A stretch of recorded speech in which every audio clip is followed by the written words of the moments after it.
Just want to make sure this is working. Um, just want to make sure that my live stream is working. We're gonna talk about WWE Friday Night Smackdown.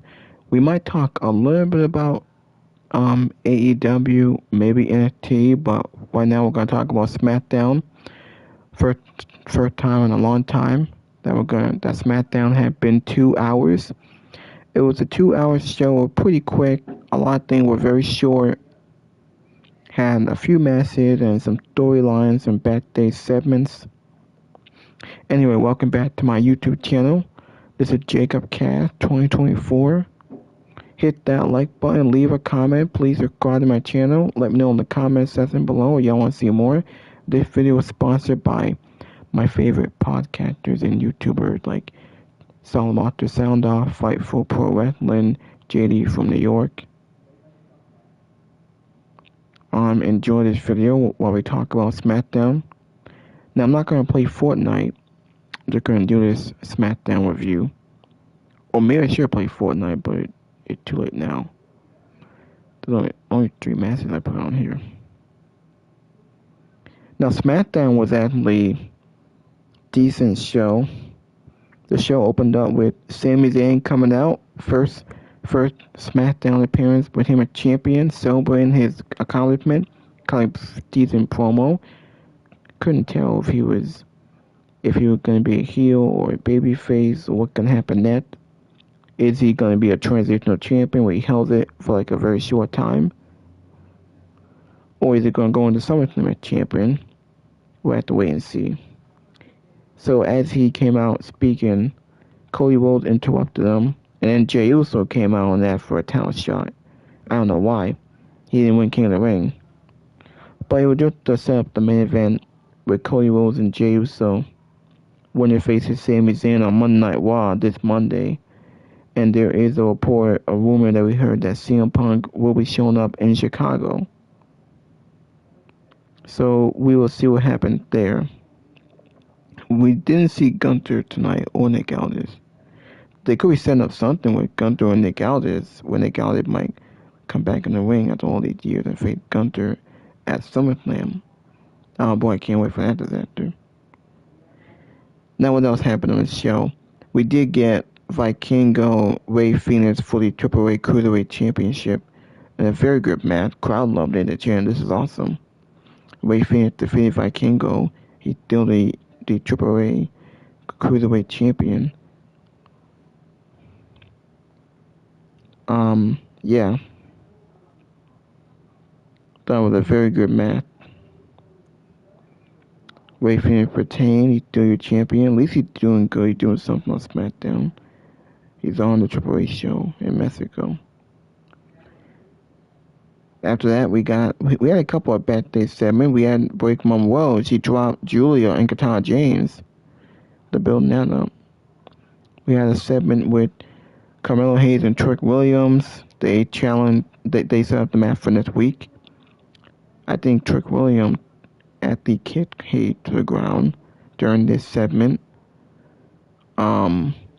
They did announce the match for next week. Trick Williams versus Carmelo Hayes, non-title, next week on SmackDown.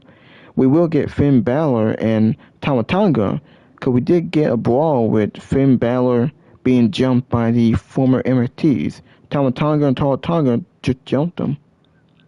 We didn't see Solo tonight, but we did saw Ward Keys, and we saw the Tongas. They attacked Finn Balor. That set up the match for next week. They did set up massive for Senate main event on July 18 in Madison Square Garden. Brie Bella and Paige will defend their women's tag team titles against Fatal Influence on Senate main event. Also, they did announce that Danhausen gonna wrestle JD McDonough on Senate main event. So those are the first 2 matches announced for the pay-per-view. We actually had a segment with Danhausen's experiment goes wrong. He was backstage with Matt Cardona, and then we saw the Miz and Kit Wilson. Also, we got one of Fatal Influence, Lacey Rain.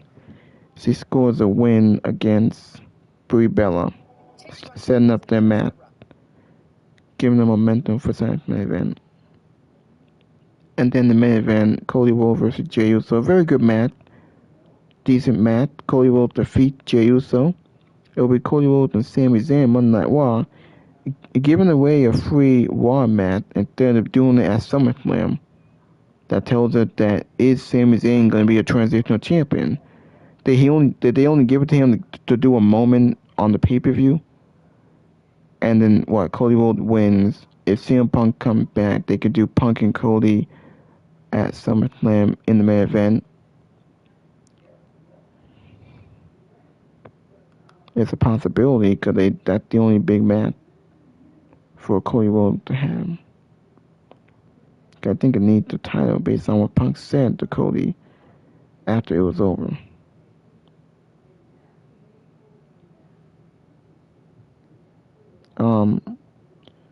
Yeah, but that was Smackdown, really. Might as well show y'all some of the podcasters.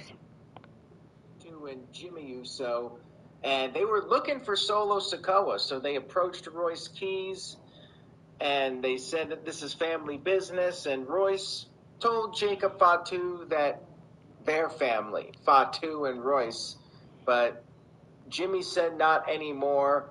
Jimmy walked off, and Fatu followed Jimmy. So the bloodline business is the bloodline business. Definitely feels like we could be getting a 6-man match for SummerSlam. You got Fatu and the Usos. Then you got Solo Sikoa, LA Knight potentially, and then Royce Keys. So maybe this is the SummerSlam match, although there's also talk about Royce Keys versus Gunther, which I don't know if that's the case or not. The thing is, with Nick Aldis... Oh, whoops. Oh, what happened? Hold on. I hate when that happens, I really do.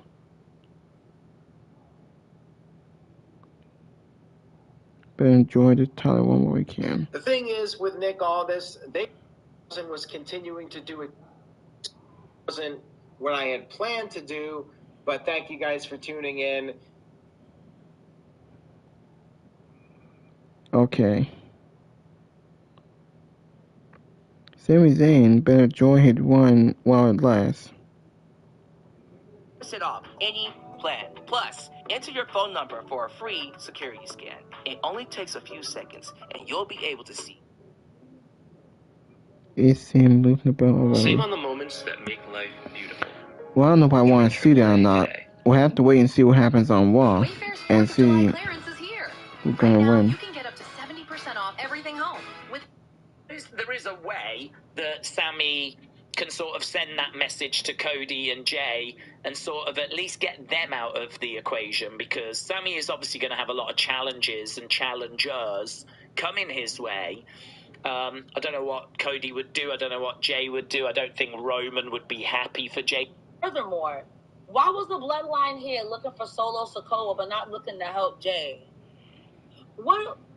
What are we really doing? You know, like, if we're gonna sucker it, let's be some suckers. And I'm okay because I watch wrestling. I don't mind being a sports sucker for some sports entertainment. Sure. But you doing it half-mass. You doing it halfway. You giving me peanut butter and bread or jelly and bread. You're not doing it all the way, bro. And it's kind of annoying because it makes me come back to. I see this in chat and I want to bring it up too. Johnny Gargano was a loser, and I feel that way about a lot of people, but not even sports entertainment-wise. If I'm going to crap on a wrestler, I want to critique you for what you got going on in the ring and your character. Johnny Gargano has been catatonic for weeks and gets more TV time than some of your tag teams. You've been doing this silly thing with Sami Zayn, and you have Sami Zayn and even Jey Uso coming out there to justify the silly thing that they are doing. And it's not even sports entertainment silly. It's silly. And these guys have to go out there and like, well, I'm the best. Well, I'm the best. Give us something to bite our teeth into. We are going to watch. We will talk shit about spending $1,000 to go sit in the nosebleeds, but we will spend $1,000 to go sit in the nosebleeds if it is good. It makes me feel like, again, like, why do we take it off of Cody if we're just going to hotshot it? You're like, why did Obafemi win the King of the Ring? Where is Drew McIntyre? Find out next time on Dragon Ball Z. That's what I'm beginning to feel like.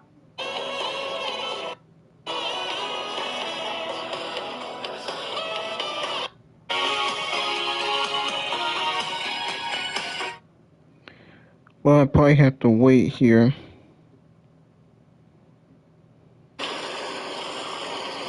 Oh, what's my bad? And I still think that is probably going to end up being the main event. How we get there is going to be another story. But what they did tonight, Jesse, is not only with the match with Briscoe. Kenny Omega gets his AEW title shot again, MJF.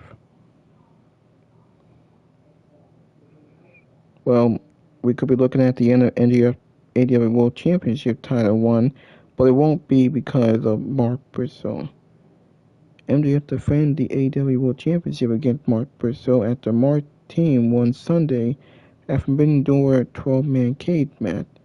But Mark Briscoe isn't winning AEW Championship. It's all about redemption. Kenny Omega is eyeing another shot at MJF, and we could be seeing Tony Khan playing for AEW all unfold. Also, the vacated TBS Women's Champion will be decided in the survival of the fittest match, which woman will come out on top and take the TBS Championship from Widow Nightland, had to give it up due to injury. Threaded. If you're married, stay far away from All right. because the girls here are.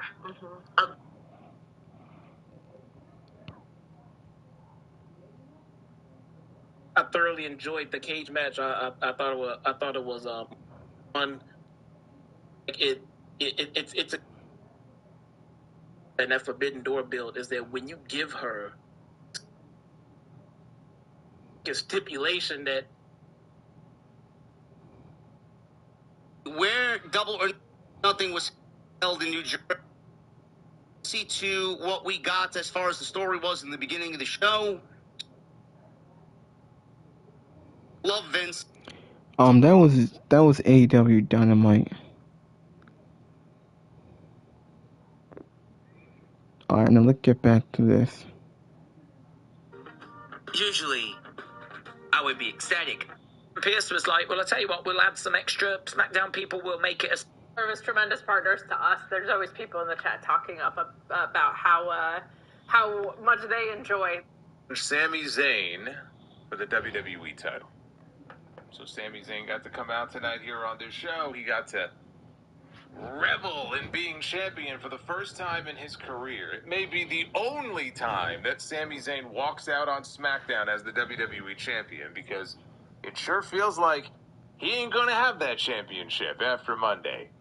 So I sure hope Sami has the chance to enjoy it, however brief it may be, because it sounds like it's coming to an end on Monday. We had Cody, like I said, and Jay in the main event tonight, and I'm watching this match, and, you know, they're doing what they do. They're going through the motions, and they're hitting all their usual spots, and I'm like, this doesn't feel like a major number one contenders match. And then I laugh at the people who actually, and there were some people I'm sure out there who thought there was at least a possibility that WWE might do Cody and Jay at SummerSlam, because Jay was going to win King of the Ring, Brock was going to screw Oba, we were going to end up with King Jay, and I'm like, this isn't even a SmackDown main event. And there were actually people who convinced themselves that WWE was going to go with that as a night one stadium show main event. Are you out of your fucking mind? It was barely a main event here on this show. And it was the only outcome that you knew we were going to get, because they were going to run back Cody and Sami as soon as possible. Chicago is obviously a very interesting place to do it. And so as we go along here, we'll talk a little bit more about that.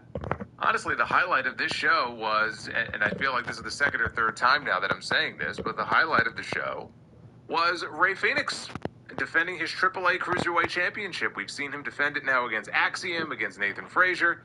Tonight it was against Vikingo, and they didn't get a lot of time. They got about 8 minutes. We got to see half of it because there was a commercial in the middle. But what we got from that was very good, because they're trying to push AAA as hard as possible. So we had 2 AAA champions, in fact, in that match, only for Rey Fenix's title. I'll have an update on Vikingo as well here in a little bit. And they have made a United States Championship match for next Friday's show. Will be Trick Williams defending his title against Carmelo Hayes. Now that Trick Williams has vanquished Ricky Saints, who was not on the show tonight, we are moving on to Trick and Melo, which may well also end up being a SummerSlam match. All Melo has to do is beat Trick next week because that is a non-title match. The championship will not be on the line, so I guess the question is Ricky Saints done with Trick Williams? He may not be. He may show up again next week. He may get involved. We may yet end up with a triple threat match involving all 3 men at some point. So they set that up for next week. Outside of that, they moved some other things ahead. There were other stories, programs that they moved forward, but they were all largely boring things. Happy 4th of July weekend, everybody. This is your Friday Night Smackdown review. It is Friday night, July 3rd, 2026. I'm the Solid Monster. We're at top 100 degrees today here in New York City. Real feel, a lot more than that. And of course, as I am just trying to survive the day and I am trying to get some work done, and I'm seeing all of these clips of all of the closures, the street closures all over the city because Taylor Swift and Travis Kelce are getting married at Madison Square Garden. I'm sure with lots and lots of air conditioning inside MSG. My living room air conditioner, the compressor, died. And so it's just blowing hot air on the hottest day of the year. So yes, I'm certainly in a mood today. But I hope wherever you may be that you are staying safe in this heat, because this heat kills. Especially when it comes to elderly neighbors, family members. I mean, this is serious stuff here. Some of you may be used to it in certain parts of the country.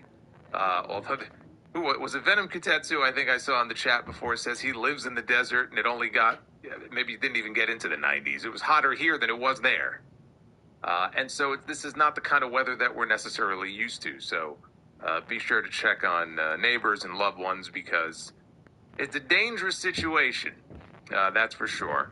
Like and subscribe. Super chats are open. I know a bunch of them already came in earlier, which I love you guys for it. I'm going to be reading through all of your messages. We had a big night on Wednesday. I want to once again shout out, well, I mean, there's a bunch of people to shout out. Boots being one of them, and Randy Bobandy. But Death Scythe gifted almost 30 channel memberships on Wednesday alone. So I want to thank him again for that, and I want to use that as an opportunity to just remind people that you can become a channel member here on YouTube. If you see people using special emojis in the chat, whenever there's a feature like RSPW Rewind, which, you know, there are ideas for other features that I'd like to be working on, channel members get early access to that. Legends tier members have access to some of the retro audio, the very first episodes of The Sound Off from almost 20 years ago.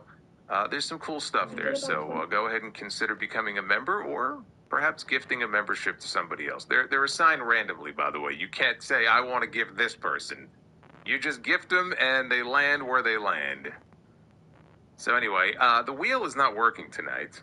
I think the heat shorted it out. So in lieu of the wheel, I will decree that tonight the goal to do Be the Booker, the likes goal, we need 350 likes, minimum, on this stream. If we could at least do 350, then we will do Be the Booker.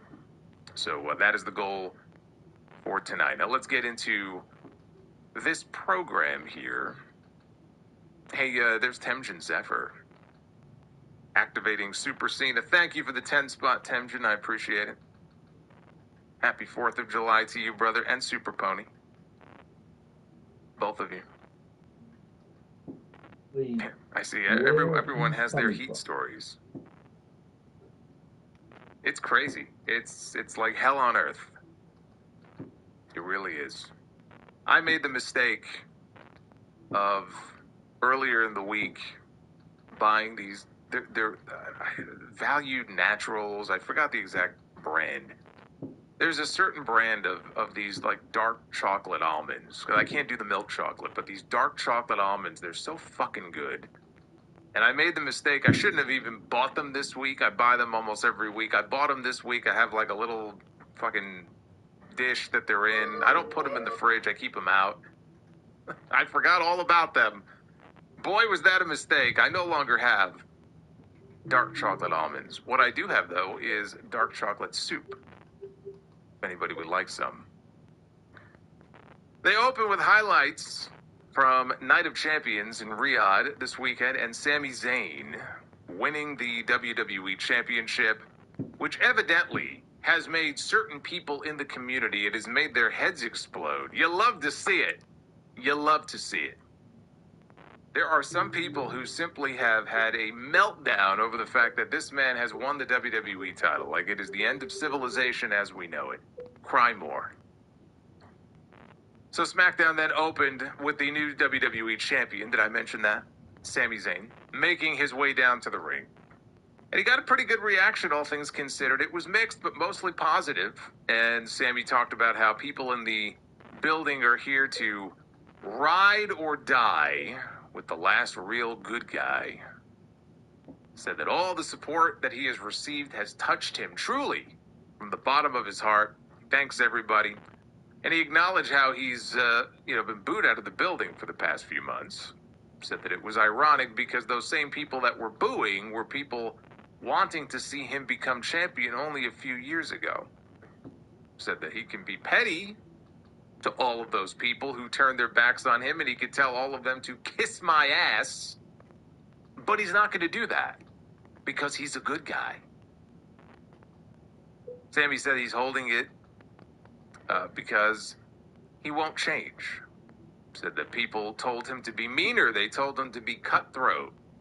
Said that he didn't listen to them. He said he did it his way, and he did it the right way. He said that he can be petty to all those doubters who don't think that he's championship material. He could tell all of them to kiss my ass. But he's not going to do that because this is a celebration. He said that he will go down now as one of the all-time greats. He has headlined WrestleMania. He is a Grand Slam champion. No amount of booing, no amount of hate, no amount of noise is going to take that away from him. And that brought out the former WWE champion, Cody Rhodes. After he got in the ring, Sami mockingly asked him, "What do you want to talk about?" Cody said that Sami talked about how when Cody won the championship at WrestleMania 40, that he was the first in line to congratulate him. So he wanted to be the first to come out here and congratulate Sami on winning the WWE title. And the two of them shook hands, and Cody went to go leave. And so he stopped him. He told Cody, "Get back here." He said Cody wasn't just here to congratulate him. It had to do with him having what Cody used to have. Which, by the way, as this promo went on, we found out that Sami was right, and Cody was just lying through his teeth, because Cody said later in this very same segment that he was out here looking for his rematch. And so he wasn't just walking off expecting nothing here. Well, But he said, again, I have what you used to have. And before tensions could boil over, we heard Jey Uso's music. And he did not come yeeting through the crowd. He came like a normal person, walking down the aisle to the ring. Fans wanted him to run it back. He said he's not going to run it back because tonight it's not about him, it's about Jesus. It's about Sami. And he said he was proud of Sami for earning what he deserved. But Jey said he was out here on bloodline business and that this was his warning shot to Sami. He said he needed to bring the gold back to the family. Cody interrupted. He asked, "What year is this?" I actually could relate a lot in this moment to Cody Rhodes. I find myself asking this very question quite often recently. Fucking Roman Reigns and Seth Rollins in the main event of SummerSlam. We have Edge and Christian as tag team champions in wrestling at the same time that the Hardys are the tag team champions in another promotion in wrestling. I sometimes have to pinch myself and ask myself that same question. What year are we living in? So Cody said he wanted to know when Jey reverted back to being an errand boy for Roman Reigns. Cody said it's time to talk about his rematch. Sammy's ears perked up. He pointed out that Cody's had his chance. This is Sammy's time to be champion. He told Jay that the title is already in the family, with him being an honorary Uso, and it's going to stay with him. Sammy started to leave when the new interim acting general manager of SmackDown walked out. Adam Pearce has assumed the position because Gunther and Nick Aldis, they got into a little tiff after Night of Champions on Saturday. They had to be separated. And so Gunther was sent home. Nick Aldis was sent home. And we were told that he was placed on administrative leave and that in his absence for the time being, Adam Pearce will assume the GM responsibilities for both Raw and SmackDown, which should be easy enough to do. I mean, look, we've had presidents before that have run everything, and they did just fine. The esteemed Jack Tunney, Gorilla Monsoon, Rowdy Roddy Piper. All of these men have run WWE. They didn't just run Superstars. They didn't just run Wrestling Challenge. They didn't just run Monday Night Raw. They ran the whole thing. I think Adam Pearce will be okay. What he does on SmackDown is largely the exact same thing he does on Raw. We constantly have people crossing over from Raw to SmackDown, from SmackDown to Raw. What difference does it make? It's just one big giant show anyway. This is easy. So he walked out there, and he said his first order of business is to find Sammy's next challenger. And Sammy wondered if, as the champion, he has any say in who that first challenger is going to be at SummerSlam. And he said, I didn't say anything about SummerSlam. So no, Sammy, as it turns out, is going to defend his championship on Raw this coming Monday. Raw is in Chicago, and Sammy will have his first defense of the WWE title. I am the last. Shut the fuck up. Well, there goes the tree. There it goes. Fuck that tree. Yeah, I knew that was coming. Hey, Brandon Proctor, thank you, brother. He is destroying the tree. How we are going to decide the challenger for Sammy's championship is very simple. In the main event of this show tonight, it will be Cody Rhodes going one-on-one with Jey Uso. And the winner will get Sammy on Monday. So Sammy was not pleased about this development, and neither am I. Because I know exactly where this is headed, and I know all of you know exactly where this is headed. First of all, in this segment here, Sammy, he was straddling that line here between heel and babyface. He got a decent amount of cheers, coming out his first night as champion. Came out, he's thanking the fans from the bottom of his heart. Thank you very much, all my ride or die fans. He's been doing this, tweener thing of late, trending more towards heel than face, but still kind of straddling that line. So that's what he was doing here in this segment. Cody came out. Cody's reaction was more mixed. It wasn't really overwhelmingly positive or negative one way or the other.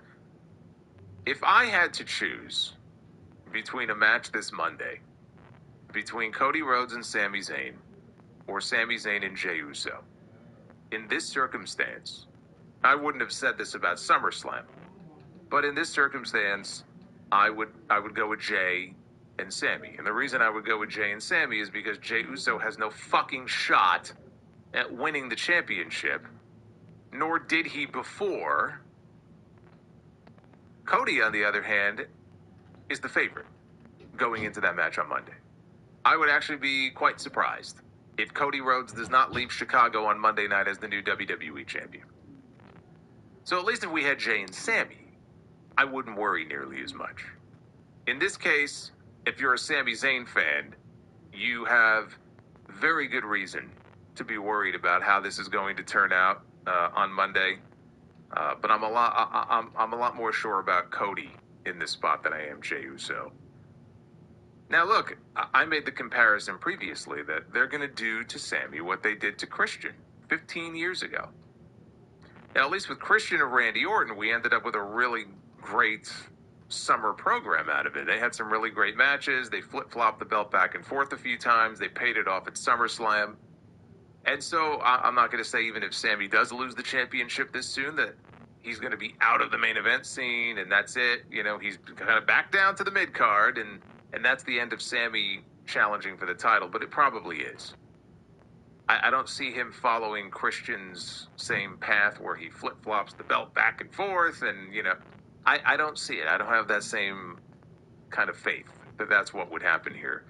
But it feels like we're headed for a very Christian-esque moment come Monday night. At least in the case of Sammy, he will have held the championship for longer than Christian did.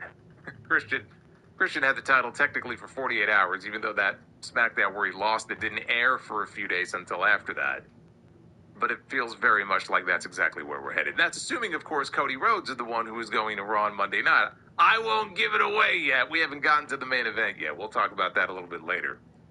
But let's go on with the rest of this show here. She's coming up later. Venom Kitetsu. You've jumped the gun. She's coming up a little bit later on. You almost timed it right.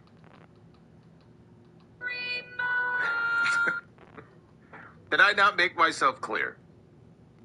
Death Scythe. Apparently I did not. Thank you to the both of you. Longer than Kane. Well, yes, it is longer than Kane.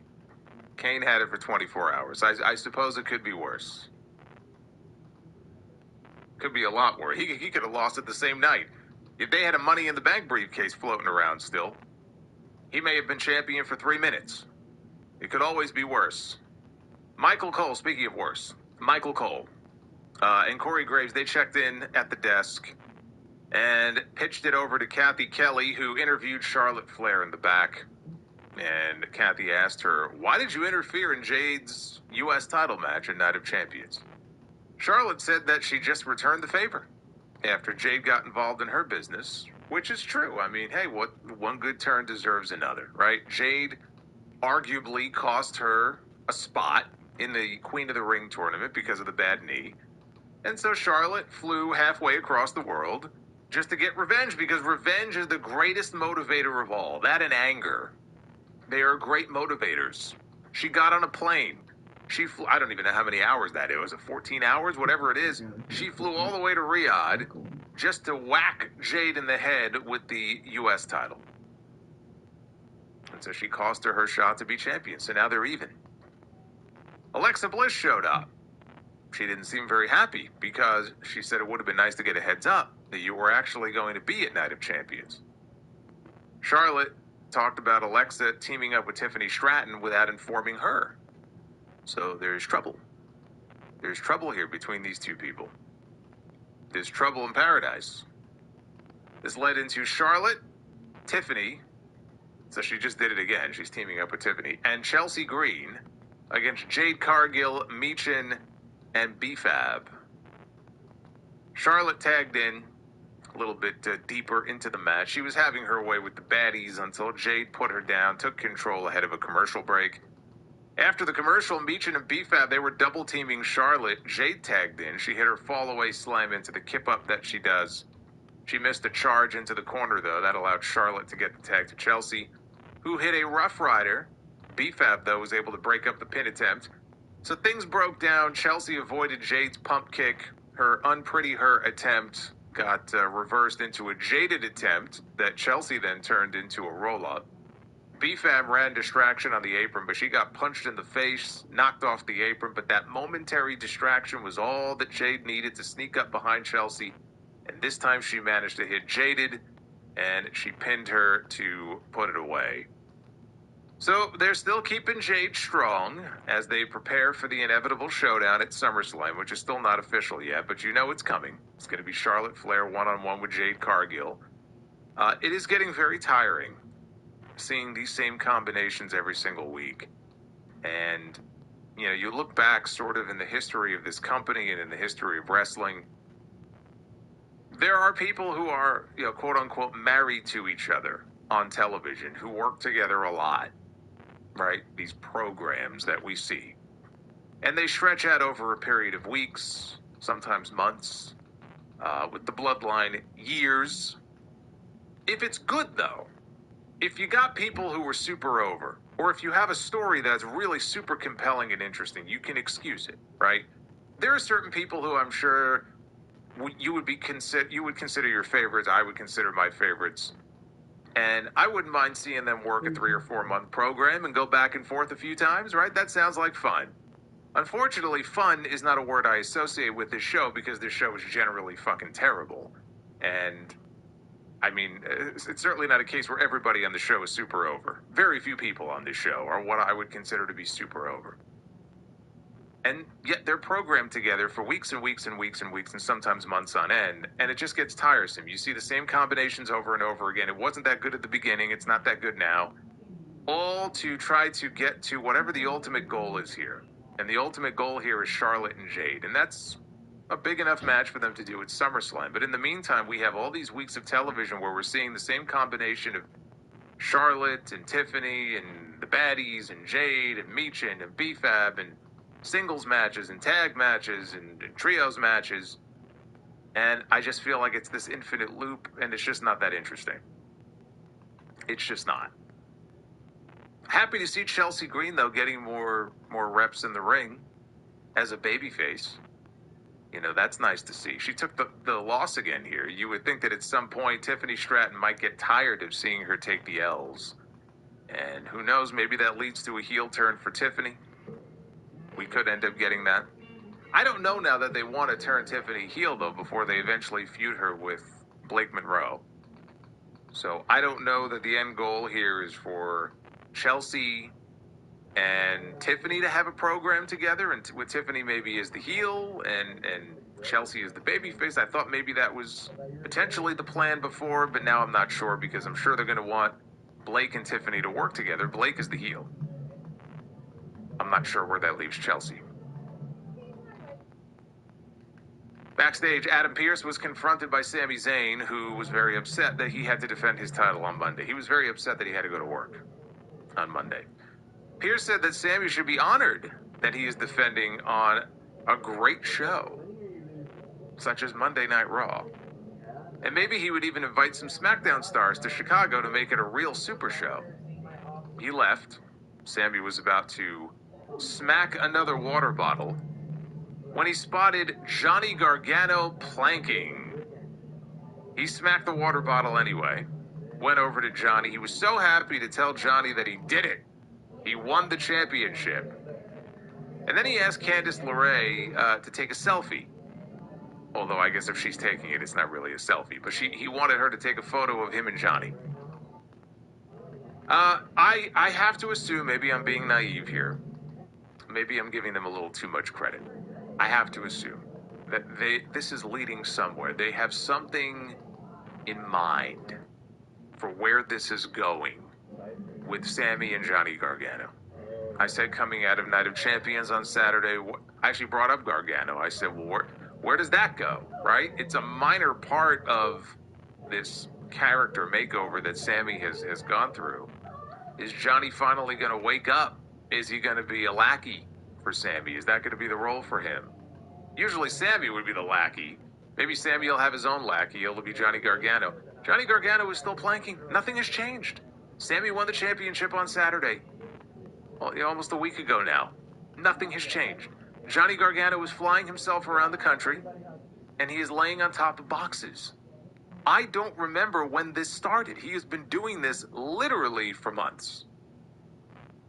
And at first, I can't even say, well, at first it was kind of funny. It was like, no, it was never really all that funny. It was stupid when they started it. It's even dumber now because I never would have expected that fucking 3 or 4 months later we would still be doing this shit. And I'm not really sure, is he like the mascot of Smackdown? I have to imagine that there is some sort of end goal here to him being buried in this way. Because that's what's happening here, you know. What's the one thing that Johnny Gargano is really good at, other than laying around, literally laying around every week? Wrestling. We saw it in NXT. We have yet to see that version of Johnny Gargano on the main roster. But I have to remind myself also, like all those great Johnny Gargano black and gold matches and the stuff with Ciampa and everybody else he worked with, it's almost a decade ago now. And I don't know that we're ever going to see that Johnny Gargano ever again. He's the thing with him is he has never been over on the main roster. Even as a fan of his work, I can sit here and tell you that it's always been a struggle for him when he's out there, either in a singles or a tag, to get any sort of real meaningful response from an audience. And maybe they looked at this and they thought, because of that, we have to go in a different way, and this will be something entertaining, and maybe he can get over in this kind of goofball, cornball type of way. But they're not doing anything. He's literally laying around doing nothing every single week, and I'm just like, what is the point of this? Months of this. Months of this. I don't understand. For this, it's beyond ludicrous at this point. What is the point of this? Are they just running down the clock on his contract? I don't understand.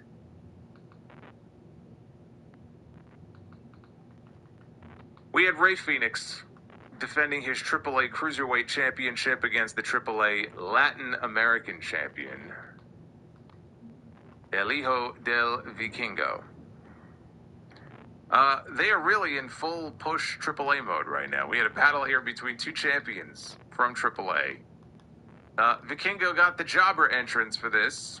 Phoenix, he missed a spin kick, but he caught Vikingo with the lethal injection for a 2 count. Vikingo's sell job on this, by the way, was tremendous.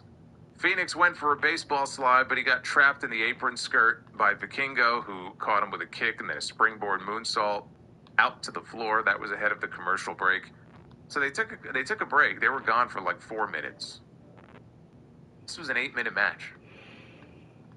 Vikingo later hit Phoenix with a very impressive 630 Rana off the top, only for a 2. They ended up on the top rope. Vikingo dropped Phoenix with an avalanche poison Rana, only for a near fall. Vikingo then missed with the springboard 450. That gave Phoenix the opening to hit the Mexican Muscle Buster, and he was able to get the pin to retain the championship. Very much like the match that Phoenix had with Nathan Frazier, this was a fun sprint. It had more energy than just about everything else, I would say, on this show any given week. But they got 8 minutes. They tried to make the most of the 8 minutes that they were getting. And to be honest with you, if this show was still 3 hours like it was last week, I don't think they would have gotten much more than 8 minutes even then. They got 8 minutes. The problem is they took a commercial in the middle of the match, so really it was a 4-minute match. And they tried to pack what they could in 4 minutes, but what the fuck are you going to do in 4 minutes? What we got, though, I thought was fun, even though we missed half the match.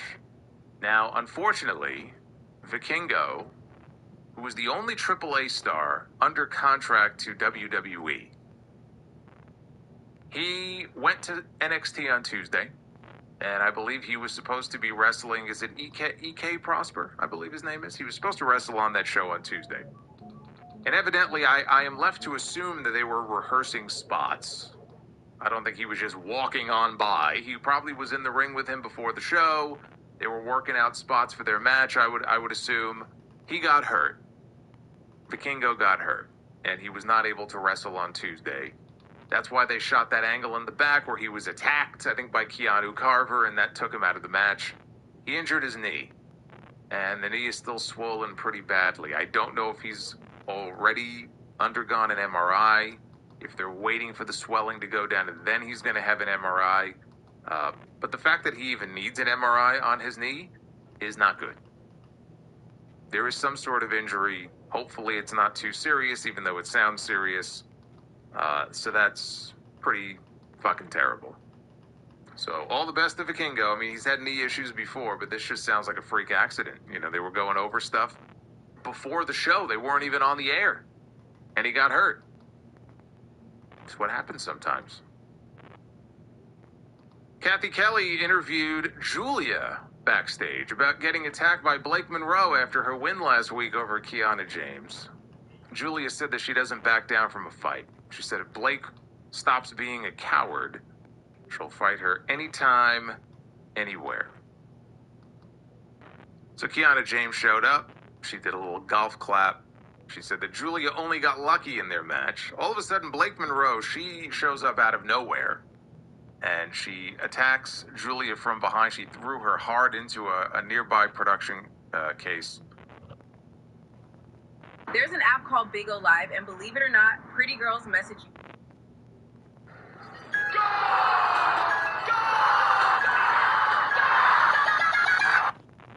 subscribe. Where's the marks anymore? It is you guys drinking. Something else that I'm doing. Smackdown hasn't felt that way in many, many, many years. This show sucks. I think you and I both know that. The only thing that came off of tonight's show that is even worth talking about is Sami Zayn, Cody Rhodes, Jey Uso, the whole story that they played out today on Friday Night SmackDown in the opening segment, and then in the last match of the night between Cody and Jey Uso. And what's happening on Monday?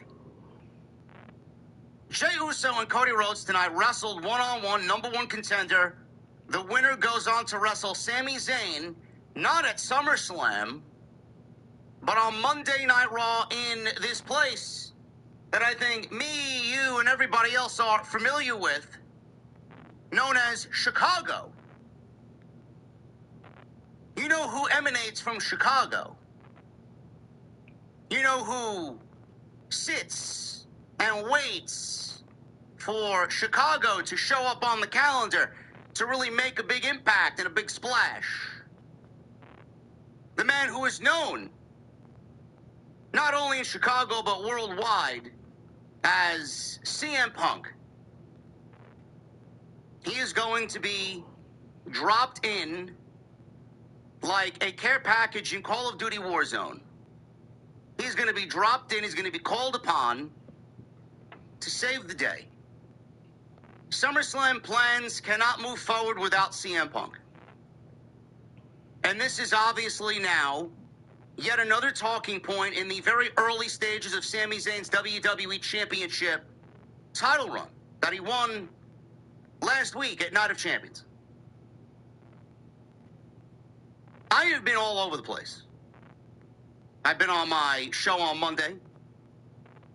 I've been on both of my shows Tuesday. One with Coachman, and then with the Solid Monster on Tuesday Night Titans.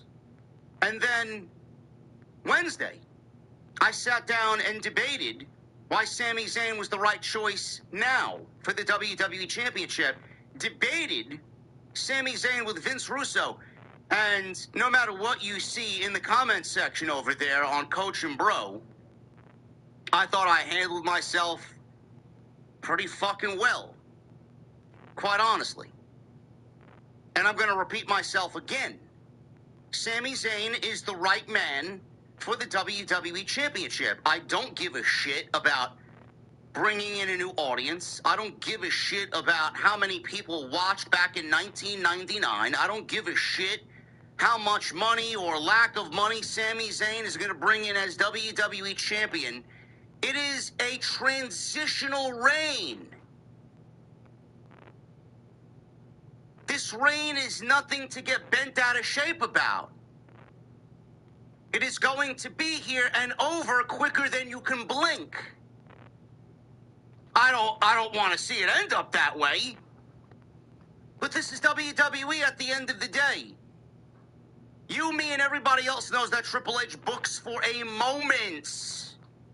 Triple H books with the idea of how many social media views will it get, Bruce? It's exactly what he does. The social media engagement with Sami Zayn's WWE Championship title win, whether it's embellished or not, reportedly well over 80 million just in that same weekend across all their social media. It's a lot of fucking people. It's a lot more people that watched Sami Zayn than they did Mick Foley win the WWE Championship back against The Rock. They didn't have social media like we do back then. It's an unfair comparison. But this is what people run with as far as an argument. Oh, 9 million people watched Mick Foley win the WWE Championship from The Rock. All right. Who gives a shit? It happened back in 1999. It's 2026. Everybody wants to reference what happened then, what happened back then, what happened here, what happened over there. Bro, it's 2026. The metrics for pro wrestling, no matter how you, me, or anybody else still doesn't like what's going on nowadays, the entire business, the entire model of pro wrestling, the entire way we look and consume pro wrestling, it's all different. And none of that negates the fact that Sami Zayn is the right choice for the WWE Championship. I don't want to hear that Sami Zayn is a hobo-looking, golem-like, bridge-dwelling troll who's out of shape, unkempt, and looks like he should be bagging my groceries at Pathmark. They don't even have Pathmarks anymore. He should be bagging your groceries at Target. I don't care. I don't care because the guy he took the championship from is boring. Cody Rhodes is boring. Sami Zayn's going to kill the ratings. Sami Zayn is going to drive business down. Sami Zayn isn't making you, me, or anybody else a single fucking dime. He's not supposed to. Let me tell you something. Nobody in pro wrestling now, across WWE, AEW, TNA, MLW, New Japan, no matter what promotion you want to throw at me, bro, they ain't making you, me, or anybody else on this platform a fucking dime. Pro wrestling in general this time of year isn't making anybody a fucking dime. The business is ice cold right now. The business is in a down period right now. The business, as far as interest, is down right now. If you're looking at it from the opposite side, now is as good a time as ever to put the title on Sami Zayn because of the way the business is trending. Sami Zayn is not supposed to usher in a whole new audience. Sami Zayn's not going to break down boundaries, and he's not going to appeal to the mainstream masses. Sami Zayn is not going to bring in the lapsed fan. None of these are valid arguments. None of them. The only people saying this are the people that are pretending to be smart. And I appreciate the back and forth with Vince Russo. I love Vince Russo. He's shown me nothing but respect. Love working with Coach. But from me to them, they got this wrong. They got no argument in the fight because they referenced 1999 and they referenced Mick Foley. And the ratings and the revenue and this and that. Vince Russo said verbatim that he doesn't watch the shows from the top to the end. He doesn't watch all the way through. He consumes the show via clips and highlights. I can't do that. I can't do that, otherwise I won't have a show for you guys. I wouldn't have a show to put on. None of these arguments are valid. They never were. And a lot of people that follow these types of arguments, oh, Sami Zayn's a mark, JD's a mark, JD standing up for markism, and JD showing everybody how much of a mark he is, and how much of an unintelligent creator he is, and how clueless he is, and all this other nonsense. I mean, I would love for someone to come and tell me where I am factually incorrect. Cody Rhodes is boring. Fact. Every time I ask anybody, what would you have done differently with Sami Zayn winning the WWE Championship? What would you have done differently? Nobody gives me an answer because there is not anybody else. There's legitimately nobody else. Triple H books for a moment. He booked for a moment in Saudi Arabia. He's booked for moments. Every big moment that Triple H has had, it's been for a moment and nothing more than a moment to engage people on social media. Everybody also wants to act like Sami Zayn is some sort of jobber. He's not a jobber. This is where the other line of thinking comes into play. Oh, JD really exposed himself. He showed how much of a mark he is. He's a Grand Slam champion. JD's a mark. Sami Zayn's a Grand Slam champion. I'm giving you factual information. I know he didn't win these titles and achieve these accolades legitimately. It's a scripted sport. You, me, and everybody else knows that. I'm not some fucking mark who thinks this is real. But Sami Zayn is not a jobber. Without Sami Zayn, you don't have a bloodline storyline that played out the way that it did. Without Sami Zayn, you don't have a bloodline story that carried itself into WrestleMania 39 and beyond. Without Sami Zayn, the bloodline story isn't as strong as it is today, and today it's as weak as it's ever been. Sami Zayn is an integral part of the biggest storyline in WWE history. So making him the WWE champion, where he failed 9 times before that, the last time he wrestled Drew McIntyre, and that got thrown together in Saudi Arabia for the Royal Rumble. It fell on WWE's face. It was awful. And the last time before that, he wrestled Roman Reigns in Montreal 3 years ago in one of the best moments in company history. With a storyline that played out because he was the heart and soul of the storyline. But it wasn't his time. It wasn't his moment. It wasn't his story to finish.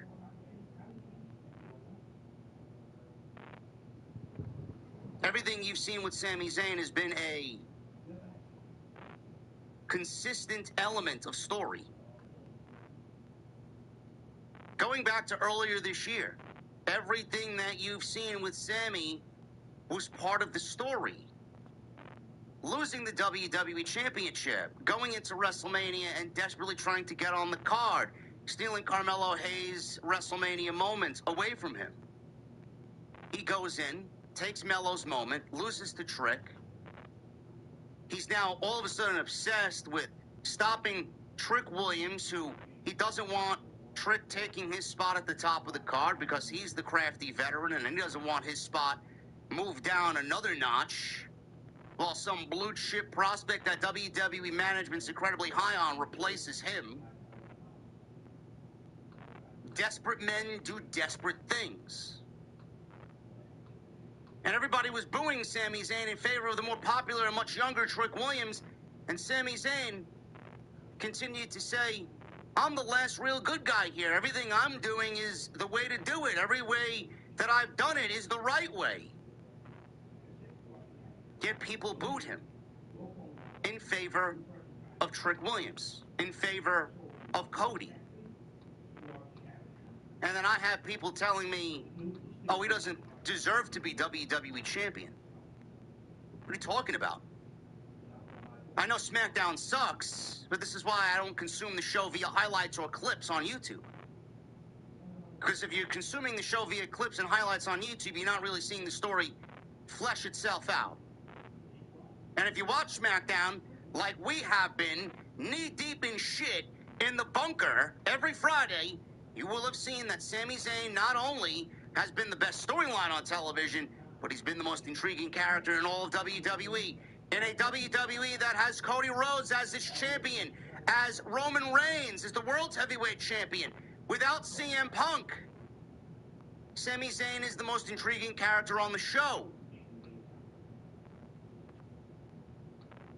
And again, the argument, Sami Zayn being the champion, it made me stop watching. No, it didn't. You weren't watching to begin with. Who the fuck are you fooling, bro? Oh, it made me stop watching. Motherfucker, you weren't even watching beforehand. Most of you probably stopped watching after Cody finished his story. So I don't want to hear the bullshit that Sami Zayn won the title and then you stop watching all of a sudden because Sami Zayn's the WWE champion. Bullshit. Sami Zayn is not here to bring in a new audience. Sami Zayn's not here to bring in the lapsed fan. Cody wasn't even bringing in the fans. SmackDown on multiple occasions with Cody as its champion produced the lowest rating in the show's history. That's with Cody as the champion. WWE in general is producing the lowest ratings that it has all year. Global views are down on Netflix for Monday Night Raw. There is fatigue. Not only with some of the characters, not only with some of the story, but in pro wrestling in general. So again, I ask, where's the argument? Where's the real argument as to why Sami Zayn should not be the WWE champion? The fact of the matter is there is no real argument. It's all fake outrage. It's all fake outrage because Sami Zayn doesn't embody what you think is a WWE champion, and it's all fake outrage because of Sami Zayn's political beliefs, one way or another. Kofi Kingston, I guess, shouldn't have been the WWE champion. Daniel Bryan shouldn't have been the WWE champion. CM Punk shouldn't have been the WWE champion. CM Punk, I guess, shouldn't have won the World Heavyweight Championship, being that he's still the same CM Punk, but just a little bit older and a little bit more gray. No, but we have a problem. It's got to end with Sami Zayn. Sami Zayn is the stopgap. Sami Zayn is the reason why everybody stopped watching. Sure thing. It's going to be a very temporary reign. And I say it's going to be a temporary reign because we have Sami Zayn and Cody Rhodes on Monday Night Raw for the WWE Championship. That X Factor of CM Punk is going to play a major role in where we go into SummerSlam. Could we see a triple threat match between CM Punk, Cody, and Sami Zayn? Sure, but we just got a triple threat match with Sami Zayn, Cody Rhodes, and Gunther at Night of Champions. Sami Zayn's going to have to find his way on the SummerSlam card by some way, shape, or form. We're not going to leave him off the SummerSlam card. Again, he's been the most intriguing character on the show. Where does he fit? Where does he fit into the overall plan? That's one option. WWE could easily go back to Cody Rhodes and CM Punk for the WWE Championship. That was the original plan going into WrestleMania. Rollins and Reigns, Punk and Cody was the original plan for WrestleMania, reportedly, for night 1 and night 2. Cody Rhodes versus CM Punk is one of the biggest matches, if not the biggest match that they could do in WWE right now with what they have on hand that is not Roman and Rock. This is the biggest match that they could possibly do right now in the entire company.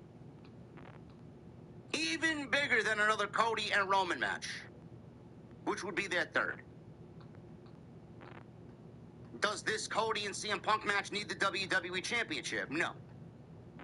It does not.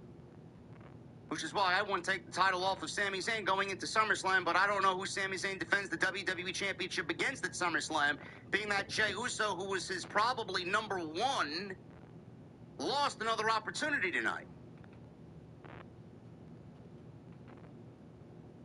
If by WWE plans, and you have to include Sami Zayn, we may end up getting a triple threat match. But I know WWE is probably itching to take the belt off Sami, put it back on Cody, and then do Cody and CM Punk for the WWE Championship. I don't like Cody and CM Punk for the WWE Championship because it does one of two things. One, it creates this Cody needs to win, and more than likely will win because he just won the title back, and we're not going to hot potato the WWE Championship after he just won it from Sami on Monday to then drop it to CM Punk at SummerSlam. It creates this sense of predictability that I don't think we really need for a match of this magnitude. Secondly, you're not going to bring CM Punk back. First match since April, since WrestleMania, and then have him lose. So this match for the WWE Championship doesn't work. If you present it as a non-title match, Cody Rhodes, CM Punk, it doesn't need the championship right now. It's a little bit more open-ended. Cody could win, Punk could win. If you put the title back on Cody on Monday, he undoubtedly is going to end up beating CM Punk. Because there's no way they're going to take the belt off him. But if you go into SummerSlam and this is a non-title match, it opens up the unpredictability a little bit. Cody can end up winning and Punk could end up winning. It's easier to book if their egos can remain in check. Because I'm assuming they both have massive egos, and more than likely they don't want to lose to each other because they are who they are. But again, where do you put Sami Zayn? Triple threat match was done with Gunther at Night of Champions. The special guest referee aspect was done the week before at Smackdown. Where do they go with Sami Zayn? I'm confused.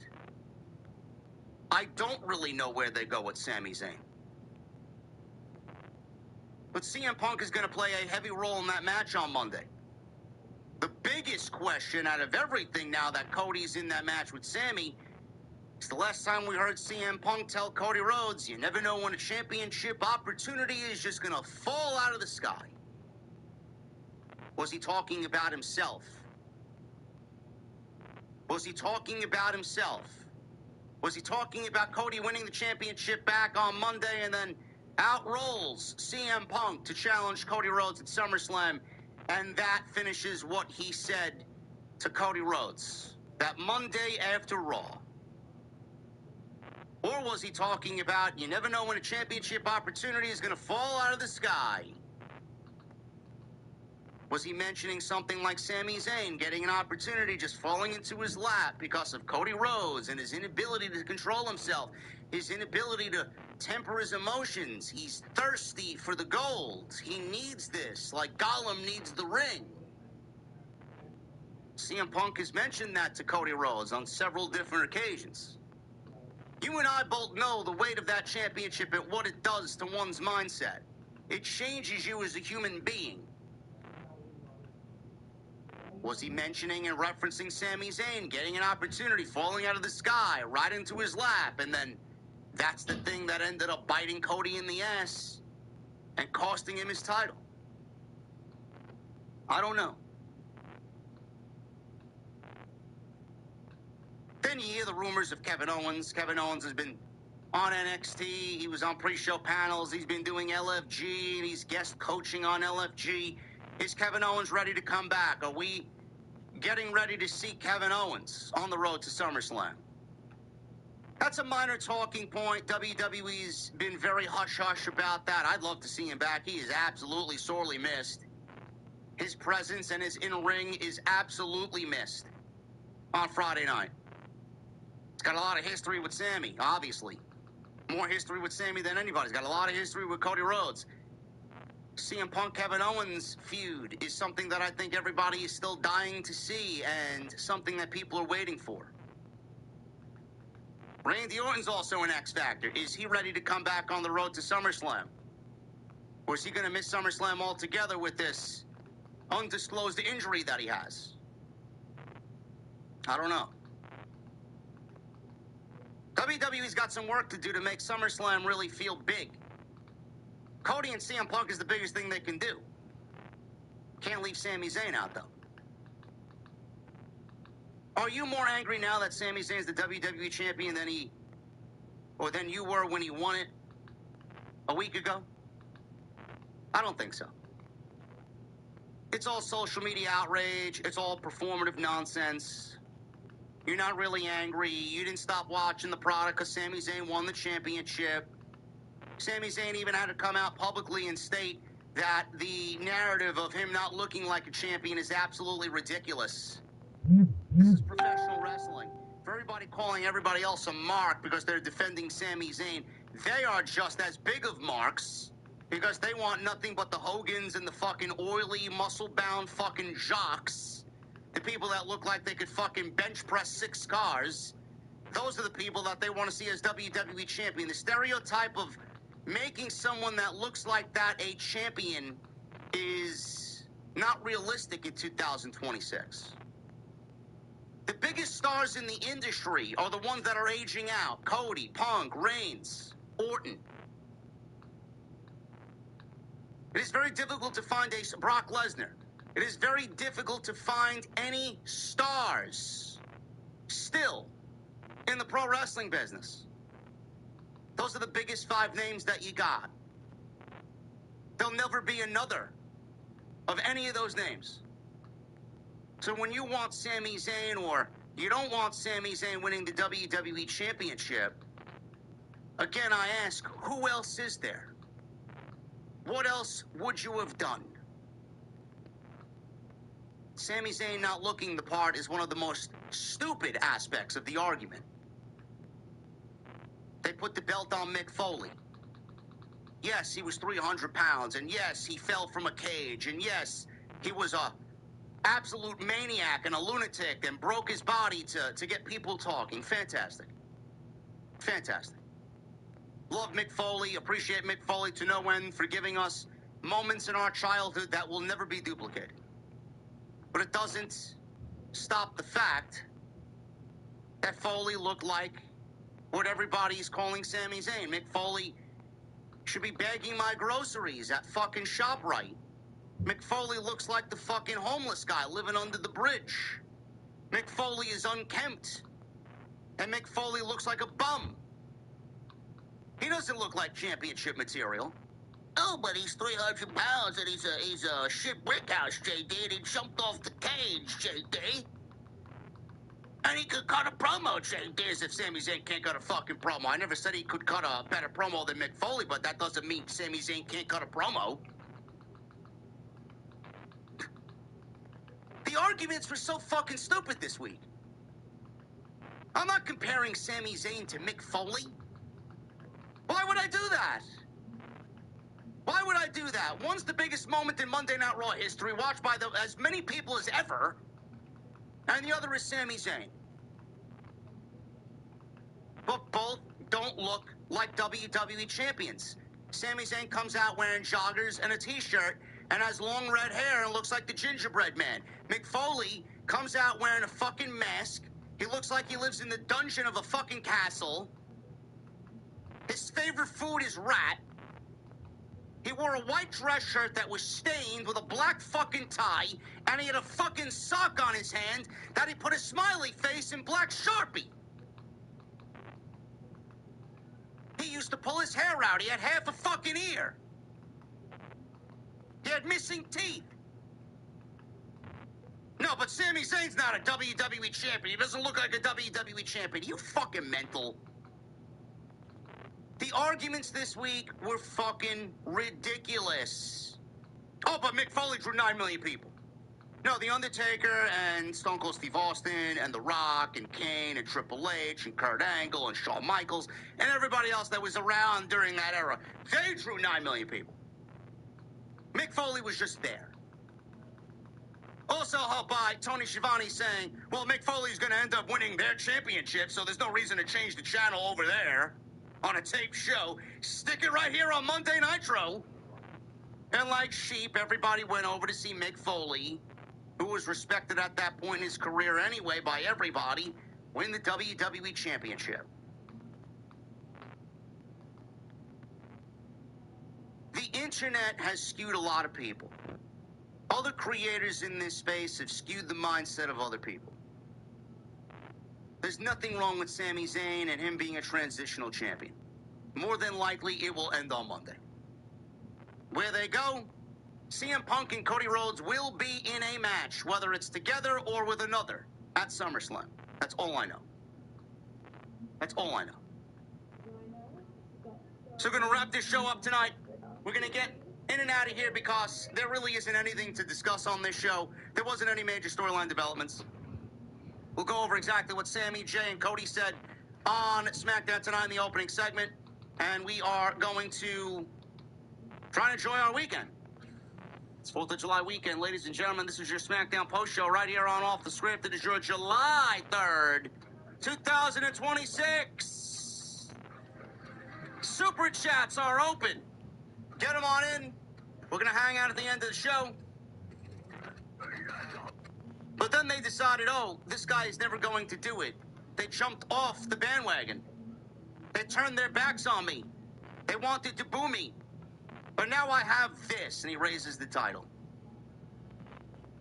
So I could be petty if I wanted to. I could be petty and tell every single one of those people who turned their backs on me to kiss my ass. But I won't. I won't. And you want to know why? Because I am a good guy. And this is the same reason I'm holding this. Because I've never changed. Everyone told me, if you want to win, You have to be a bit more selfish. You need to be more cutthroat. You need to do some things you don't want to do. And I did it. I won this the way I always said I would win it. I did it my way. Frank Sinatra, he did it his way. I did it the right way. And I could be petty, trust me, I could be very petty. I could tell every single one of those people that said, oh, he's not championship material, he'll never win the big one. I could very easily tell each and every single one of them to kiss my ass. He wanted to. He basically indirectly said they could all kiss his ass with the fact that he mentioned they could kiss my ass twice. But I won't because...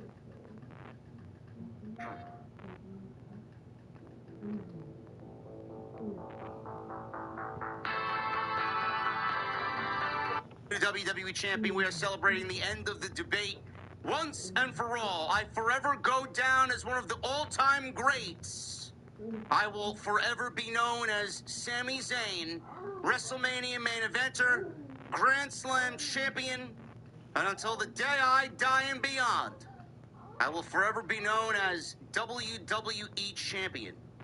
And no amount of booing, no amount of hate, and no amount of noise will ever take that away from me. I was told that Sami Zayn can't cut a promo. I guess those are the same people that don't watch the show on a weekly basis. I know Smackdown sucks, but you'd have to watch the show to realize that Sami Zayn is really fucking good at his job. Cody Rhodes, he comes on out. I could tell you firsthand, man, oh man, it is a breath of fresh air. Cody Rhodes looks fantastic without the WWE Championship. Cody Rhodes comes on out after he aura farms the Atlantic City audience. It's very simple. You said I had forgotten. You reminded me of it. When I won that WWE Championship, you were the very first person to come to the ring to celebrate with me.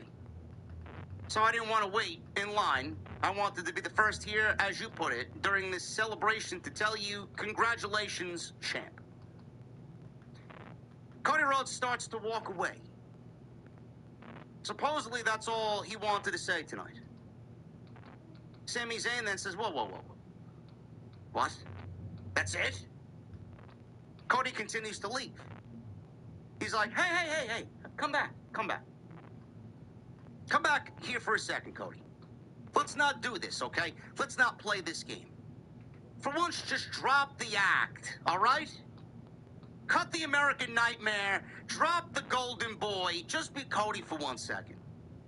We both know that it's not the only reason why you came out here. I have something that you once had, now it's mine. It's something I know you want. It's something I know you are addicted to.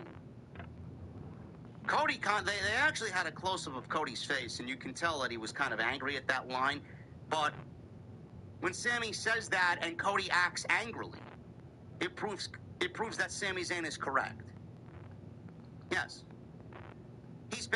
Cody is basically Gollum. He knows that Frodo has the ring.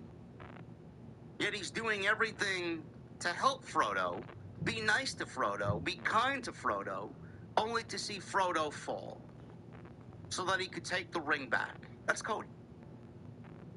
It's basically what Cody Rhodes is. So just be honest with me for once in your life, Cody. Forget the games. Just come right out and say it. Tell me why you're really out here. Then we get Yeet Man. He's got to come on out. He's got to aura farm the entrance.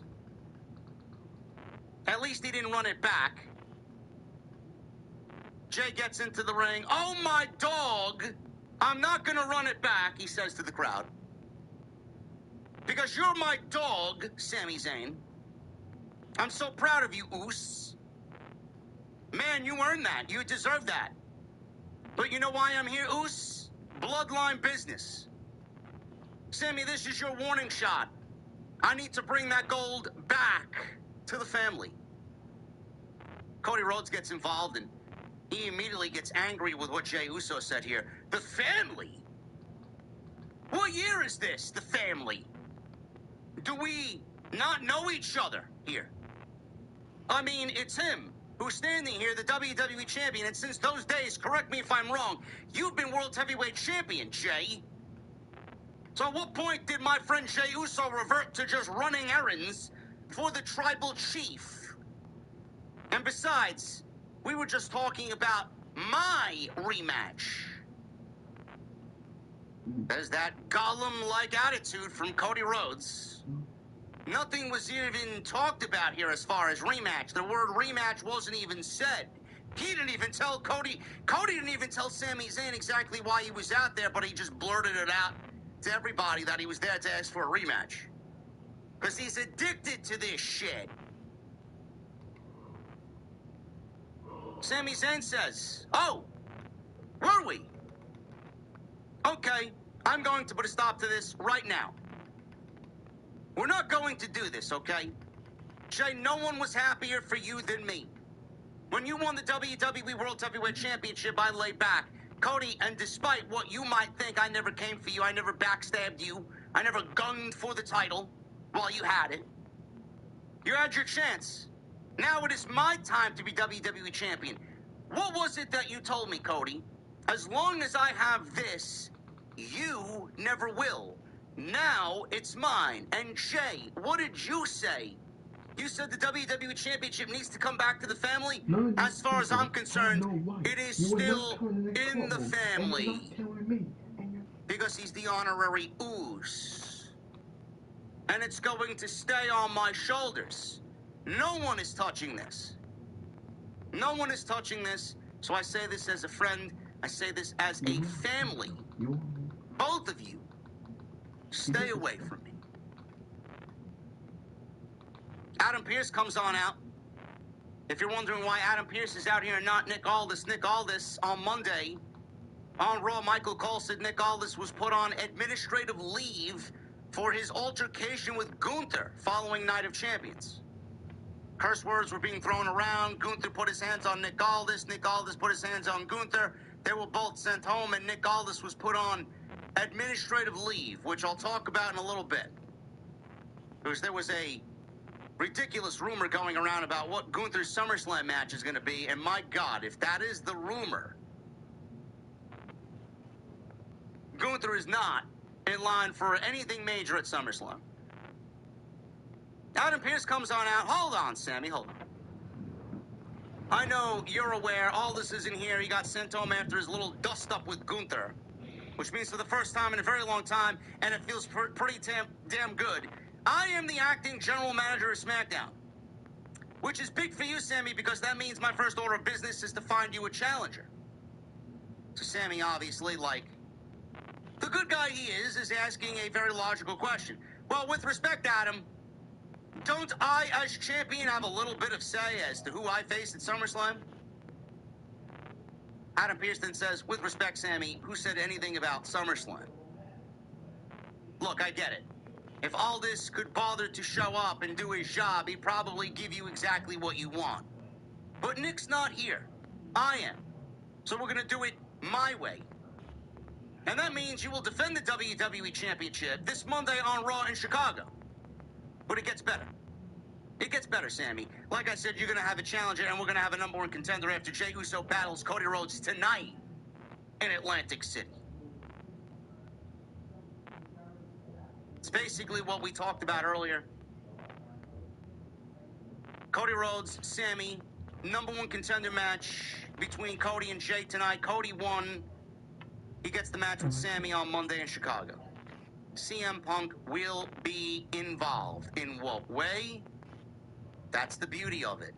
Will he get involved in the match? Will he cause a specific outcome for the match? Will Cody win it and then CM Punk comes on out and does the stare down? And we got to wait another week before they say anything to each other.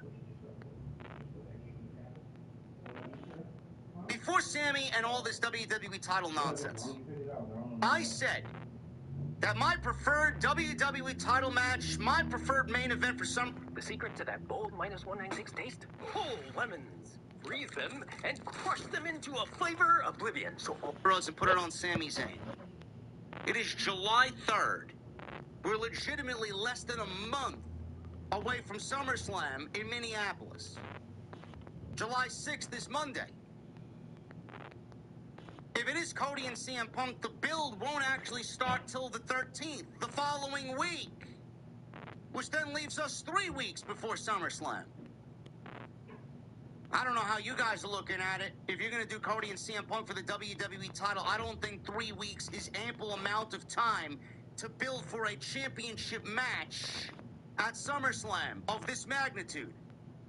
A one-on-one match that has no title on the line, yes, it's a different story. I would not immediately rush to a Punk and Cody title match after you took the belt off Cody, only to then potentially belt him again 3 weeks before SummerSlam. I would like for them to take some time with this. I would like for them to flesh out a story. I would like for them to flesh out some tension. Does the title need to be on the line? Is the title needed for Cody Rhodes and CM Punk to wrestle at SummerSlam? The answer is no. But now you've already eliminated Sami Zayn's #1 threat in Jey Uso for the WWE Championship. So unless he's added to this Punk and Cody mix, I don't know where he fits in. I don't know. WWE, they got a lot of work ahead of them. A lot of work ahead of them. They've already ruined the King of the Ring tournament by having Obafemi announce that he's bypassing his title match to go take care of Brock Lesnar. Ridiculous. Treated everybody like a fucking idiot. Wasted 5 weeks of their television viewing experience to say, you know what, we're changing our mind. Fuck off. Now you put the title on Sami to potentially take it off of him on Monday and then do what with him exactly at SummerSlam? You either don't feature him or you just run back a triple threat match like we just saw at Night of Champions. Unless we're not thinking, and Kevin Owens is going to get involved, because Kevin Owens was mentioned on more than one occasion in the lead-up to Cody, Gunther, and Sami Zayn at Night of Champions. Does Randy Orton get involved? These are two X factors that are low on the predictability list. We'll see what happens. I thought the opening segment was easily the best thing on the entire show tonight. Anytime Sami and Cody's in the ring, to me, is magic. Jey Uso. Jey Uso is one of the worst, if not the worst, big match wrestlers in all the industry. He's terrible. I can't stand watching him wrestle one-on-one. Tag team's a different story. When he's with Jey, or when he's with Jimmy, rather, when Jey's with Jimmy, he's fine. But when Jey is on his own in a big match situation, it is painful to sit through. Painful. The match with Cody tonight was fucking garbage. He did the same thing with Punk at Saturday night's main event on November 1st, and he did the same thing with Cody tonight. He is not a big match wrestler. He does not emit main event. Yet comically, Triple H and Roman Reigns calls him main event Jey Uso. On what planet? Backstage, Charlotte Flair, Tiffany Stratton, Chelsea Green, and Alexa Bliss. Kathy Kelly interviewed Charlotte Flair. She asked what her line of thinking was costing Jey the United States Championship at Night of Champions. She explains that she interfered at Night of Champions because Jey cost her the Queen of the Ring and she returned the favor. Wow! It doesn't need to be overly explained or complicated. That's basically what the story is. Jade cost Charlotte, Charlotte cost Jade. Does that mean I'm interested in a one-on-one match? No. No, it does not. Alexa Bliss joins in and says, hey, why didn't you tell me you were going to Night of Champions? A little heads up would have been respectful.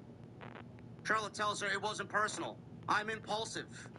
Tiffany shows up with Chelsea Green, and she very passively, aggressively thanks Charlotte for the help. Chelsea says Jade should be very worried. Charlotte tells Tiffany she's welcome, and she'll see them out there in the ring.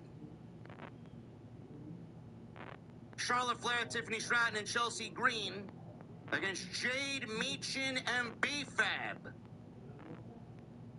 We're going to get more matches like this now that the show has been cut down to 2 hours. Not very good. Charlotte and Jade is the direction going into SummerSlam. What Tiffany Stratton does at SummerSlam, I don't know. She's from Minneapolis. They have to feature her at some point on the show, I'm assuming. Charlotte controlled a big portion of this match. Big boot, fallaway slam, cannonball off the apron. Jade gets in there, works very minuscule with Charlotte. Chelsea Green got her moments, hitting some arm drags, and a rough rider on Michin. I wonder where she learned that. The finish came when everyone hit their big spots, super kicks everywhere, before Jade caught Chelsea with Jaded for the 1-2-3. Got a close-up of Charlotte looking dejected after her team lost yet again to Jade and the Not-So-Baddies. Jade's gonna have to put her big girl pants on at SummerSlam. So is Charlotte. Jade continues to wrestle like she is going through the motions. Jade continues to wrestle like she's trying desperately to remember a script. There's nothing about Jade that stands out other than her physical appearance. Nothing. She looks the part of a champion. She wrestles like somebody that should not even be in discussion for a championship. See, it works both ways. It works both ways. People say Sammy doesn't look like a world champion, but if you poll anybody and you were to ask, does he wrestle like a world champion? He absolutely does. He's one of the best fucking wrestlers in the world. Then on the flip side, it works the same way for someone like Jade. Does Jade look like a world champion? Absolutely. Does she wrestle like one? Not even fucking close. Not even close. Jade looks like she should be wrestling on Evolve and not the main roster. They can't help themselves.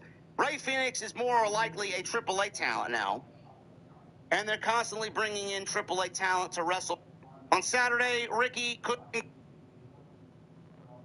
walk the walk and talk the talk to do with Royce Keys. Gunther was sent home, has had nothing to do with Royce Keys after Royce Keys came out and abruptly wanted a #1 contender match when Gunther was feuding with Cody. He beat Royce Keys in a one-on-one match weeks ago on Friday Night Smackdown. That was the last time we had any interaction between Royce Keys and Gunther. The current television does not lead Gunther to Royce Keys or Royce Keys to Gunther. The television is leading Royce Keys into the Bloodline story. So I don't know if Dave is legitimately watching the show or he's one of those guys that watches the shows via highlights on YouTube. Or he's being fed wrong information. Gunther's SummerSlam match is leading to him and Nick Aldis. I don't know why Nick Aldis would be sent on administrative leave if he's not coming back to wrestle Gunther at SummerSlam. And I don't think this is one of those situations either where Nick Aldis is going to come back and he's going to appoint somebody to wrestle on behalf of him at SummerSlam, and that man will be Royce Keys. That sounds fucking boring. Boring. Nobody's invested in Royce Keys. Nobody finds any interest in Royce Keys. And Gunther right now, his stock is slowly dropping week by week by week. The best course of action you got for Gunther is Nick Aldis. At least at that point, you can finish Nick Aldis as an in-ring performer if you want him to remain as general manager. And you can continue to keep the career killer gimmick alive with Gunther. It's cheap, but it also continues the career killer aspect of Gunther.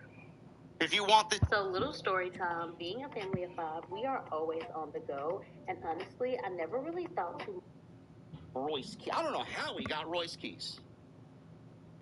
I really don't know how he got Royce Keys.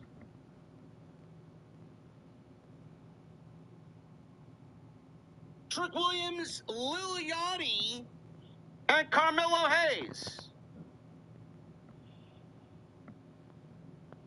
So Trick Williams and Lil Yachty are in the ring. And Danhausen On Saturday, Ricky couldn't get the job done. Wilson's got when things get tricky, you know, the news cycle was so slow this week that Fallon Henley was a guest on Cody Rhodes. What do you want to talk outside with Jay hitting a suicide? Finn do fatal influence. JC Jane Foray, world champion. Out of the crossroads, bro. Everybody. It takes 4 or 5 of them motherfuckers to put someone down. It's basically the new fucking AA. Cena had to deliver like 5 or 6 AAs to get someone to go down.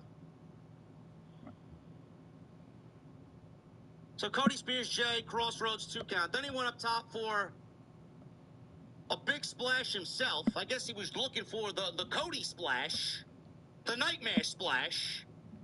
Jay countered. He got the knees up. Jay tried to... This is where things just fucking got sloppy for Russo. And I'm like, this guy sucks. God, this guy sucks. This guy can't even apply a fucking fundamental sleeper hold, bro. Jay puts on the sleeper. It looks like this guy was like... This was the weakest sleeper hold I've ever seen applied. It was like a half a sleeper. All he needed was to fucking put a pillow down, and he had a better chance of putting Cody to sleep by fucking putting his head on a pillow. Puts Cody in a weak sleeper. Cody fought back, counters back and forth. Cody ducked the clothesline.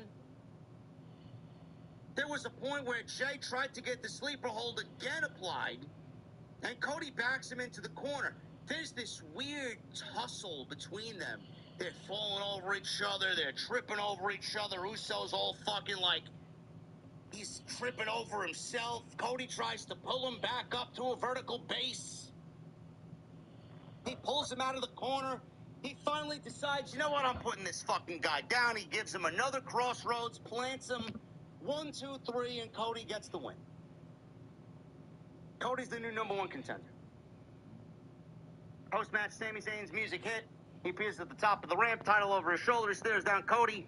The two lock eyes as SmackDown comes to a close, ahead of what more than likely will be the end of Sami Zayn's reign on Monday.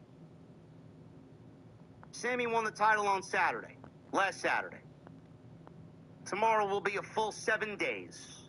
Sunday, 8 days. 9 days. We're looking at a 9-day Sami Zayn world title, WWE title run. I'd be shocked if Sami Zayn walks out of Chicago still the WWE champion. Shocked. Jey Uso sucks. SmackDown sucks. This show was largely a waste of time. And even me watching this with a VPN and consuming it in 1 hour and 23 minutes, this show still sucked. The only difference is this show went from 3 to 2 hours, and the only positive is that it's 1 hour less sucky. It sucks for 1 hour less. Friday night is garbage. Legitimately garbage. Thank you guys very much for all of your support. We are going to... Well, I'm going to end the video. Until next time, I'll see y'all later. Thank you for watching. Thank you for